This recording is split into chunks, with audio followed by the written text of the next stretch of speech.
What is up, my viewer? Spang here, bringing you another viewer-submitted World of Tanks gameplay commentary. This time it is from Nojame321, a very good fan of mine. I just want to say thanks, man, for sending these videos in. Now, he did tell me this game starts off a bit slow, as is to be expected on a map like Malinovka, otherwise known as Kampanovka. This is standard battle, so he isn't on the assault or defending team. This is just, hey, win whatever way you can. It seems to be a fairly even match. The enemy team, personally, if I was the enemy team, I'd rather have some of the tanks they have, but it looks very even. So in terms of advantages, I don't really think any team has an advantage in particular. This match really could go either way. Now, definitely definitely a lot of his force is heading to the hill, which is what you want. Apparently someone is running with 7 frames per second, and someone is saying protect base. So I think they have enough tanks on base to hold it. I don't know what exactly is up with these tanks here. Looks like there was a lot of platooning done, and some of the lower tier tanks basically being dragged into a higher tier match. The Yog Tiger saying everyone cover base. I do not agree with that, Yog Tiger, at all. But like I was saying, definitely some tanks getting dragged up into a higher tier match. Those tier 6s and tier 4s and 5s have no business being here unless they are a scout. So people kind of messing with Matchmaker even after the 7.5 update. And Nojame here, I have to take notice that he is running with a pretty high ping. So I do have to give props to the guy for running very high ping. Now, I do want to make a comment that I believe, I want to make sure I understood something he commented on in the previous video. He said he put the camo net on his tank because he thought it would look cool. I'm not sure if I understood you right, but in terms of looks, the camo net does nothing. It does add to your stealth if you are standing still, but it is definitely better served on a tank, as on a tank destroyer or an artillery piece. Right here, his team appearing to take kill with very little interference. But anyway, I digress. I go back to the camo net thing. I definitely recommend, if you are just doing it for quote-unquote looks, I highly recommend either ventilation or a gun laying drive, something that would help you aim faster or help the overall performance of your tank. That camo net won't cost anything to dismount, and won't cost you gold to get rid of, or you won't lose it if you dismount it from this tank. I would just take that and put it on a different tank, a tank destroyer, or an artillery piece, preferably. So, but I do recommend, if you don't have a shell rammer on here, get a shell rammer, and if you have like I said, shell rammer, vents, ventilation, third class it should be, or if you want to kind of save yourself from already a little more spall liner, but I'm not a huge fan of that, I definitely recommend ventilation or gun laying drive. So anyway, what? I don't even know what I just said. Anyway,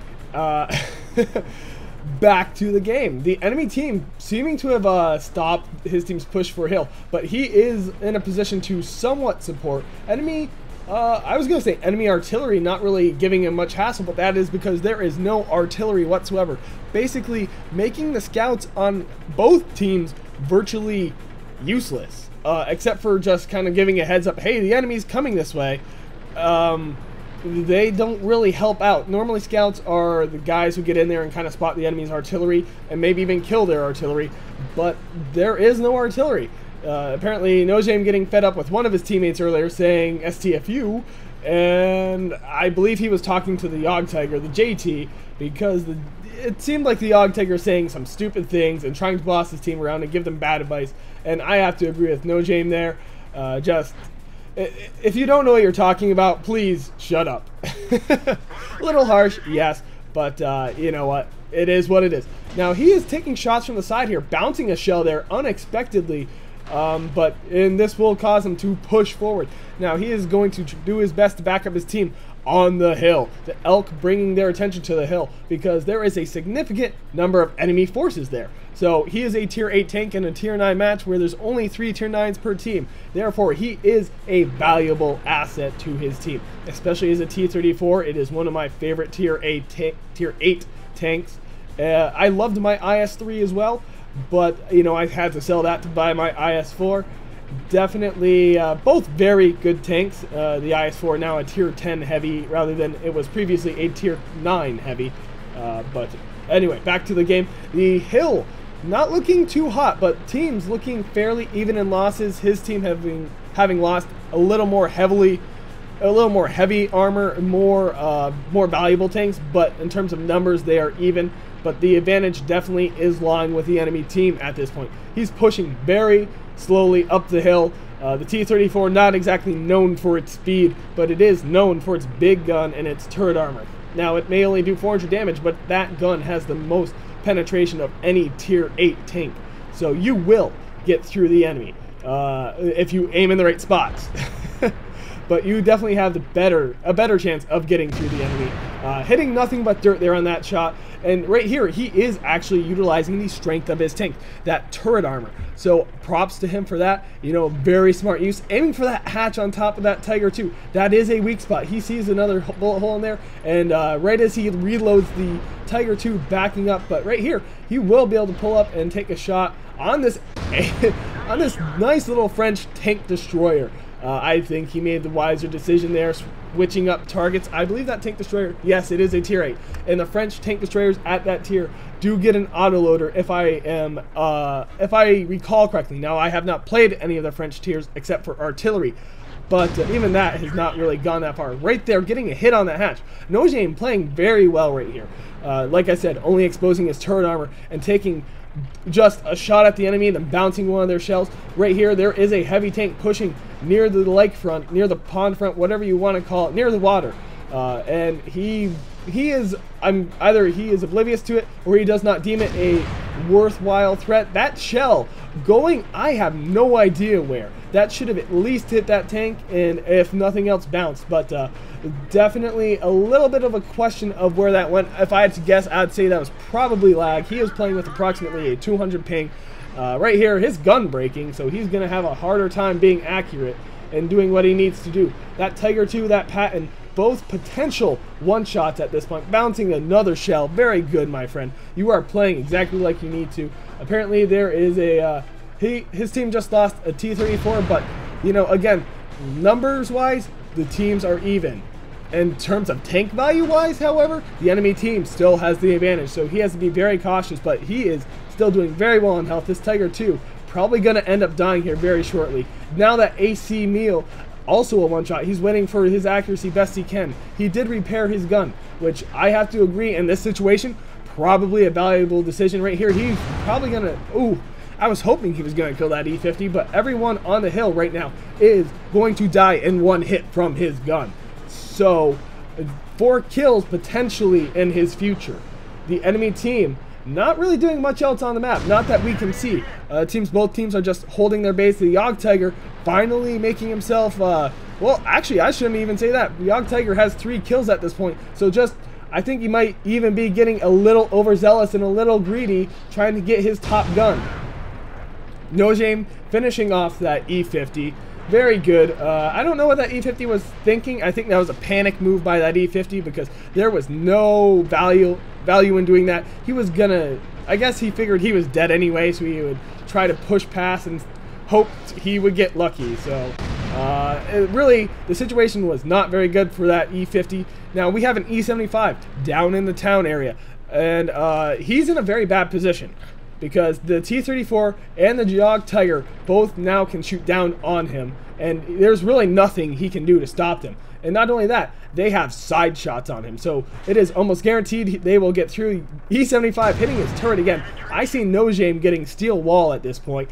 I don't see how he cannot get steel wall unless that Yog Tiger manages to take it from him.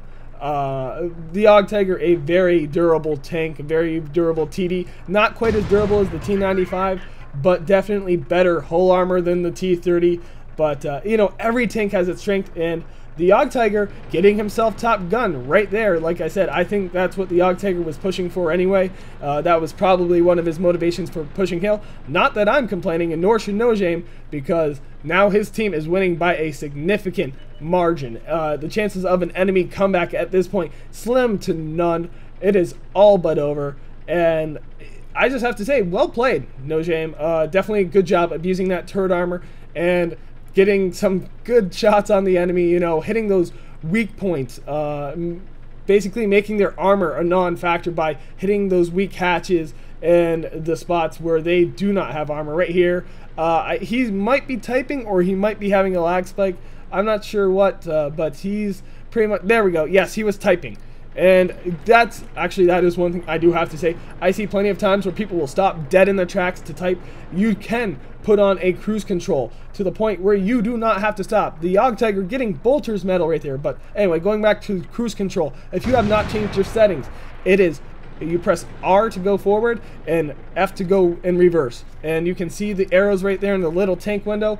Right here, the enemy team, down to their last tank, and it's a tier 7, so he is all but dead. And No Shame wants to get a kill at this point, but his team was already on that base, so experience, decent amount. If memory serves me right, No Shame is not running premium, so that's a decent amount, especially for a T34, and decent amount of credits earned as well. So personal achievements, he managed to take 11 hits, so that should get him Steel Wall, and I was right. I knew Steel Wall was more likely than not in his future.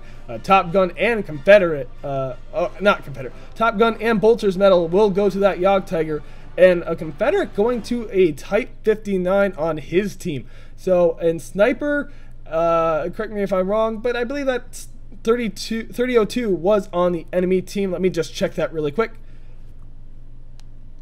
Yes, it was.